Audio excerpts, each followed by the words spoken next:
Listen to this. The crisis at the southern border highlighting America's growing drug crisis. Border Patrol agents revealing more than $1 million worth of cocaine. You're seeing it right there, discovered floating along the coast of the Florida Keys. More than 90% of the cocaine seized in the U.S. comes from Colombia, the world's largest producer. And now its new far-left government is considering decriminalizing it. So what would that mean for the flow of drugs into America? Derek Maltz is a former director of the DEA Special Operations Division. Derek, what do you think this could mean? Well, Brian, it's a disaster for America. We're already in the largest drug crisis, the most significant drug crisis, the most deaths in our country from these deadly illicit drugs.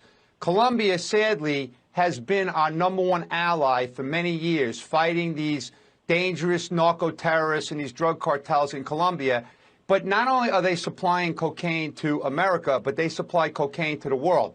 Now, the Mexican cartels, as you know, Brian, they control the drug supply into the country.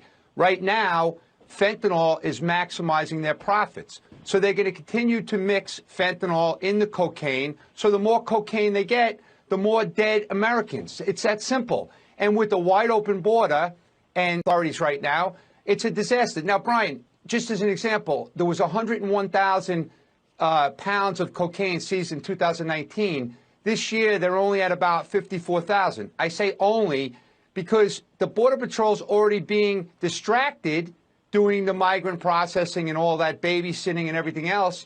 So cocaine is not coming into America like it was several years ago. But they're the #1 producer in the world. If it's easy to make and you go soft on criminals, they're going to take advantage. That's what cartels do. That's what drug traffickers do. Whose job is it to get ahead of this? Whose job is it right now to get ahead of this? Where, do you get the State Department involved? Do you get the FBI involved? The White House. The White House has to get with the State Department. They have to have meetings in Mexico. They have to tell the Mexican governments that we can't have this happen. We're losing 300 Americans a day. We had yesterday the Fentanyl Awareness and Prevention Day. We have a rally at the White House on September 17th with angry families from around the country. They're taking their anger and they're putting it into action because the White House isn't doing anything. They're not talking about it. So the last thing we want is Colombia to decriminalize drugs like cocaine because they're deadly. We can't have it. We have to push back. State Department has to really push back hard. Derek, the one thing consistent with this administration, they have no interest in Central America. They have no interest in South America. They have no interest in pressuring any of these governments. No interest in putting any of our aid that we give them and putting it on the line and saying, control your borders, control the drug flow, and you better not do this. We just don't. We're not focusing on any of that in our own hemisphere. And you know who is?